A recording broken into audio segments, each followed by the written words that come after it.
I grew up in the south side of Milwaukee.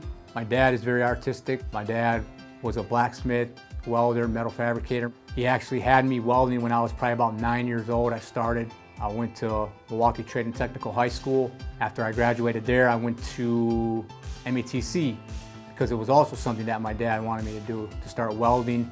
Started welding, doing metal fabrication. Actually, I started at Esperanza Unida.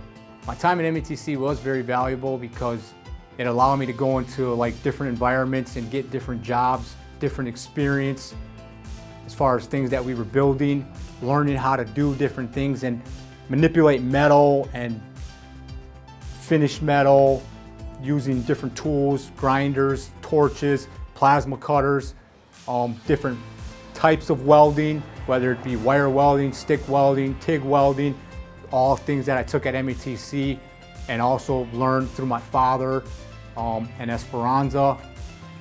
And yeah, it allowed me to do this, you know, to be able to not only just work in the job field, but do it in my own and make money doing it even. The stuff that I picked up at METC has been very valuable because it allowed me to like start experimenting on my own as far as like making little projects that eventually turned into bigger projects. This piece, somebody tagged me in a post on Facebook about the call for art and said, you should do this. And so then I went with the idea that first came to my head, because I feel like that's important to follow the first thought that you have right away.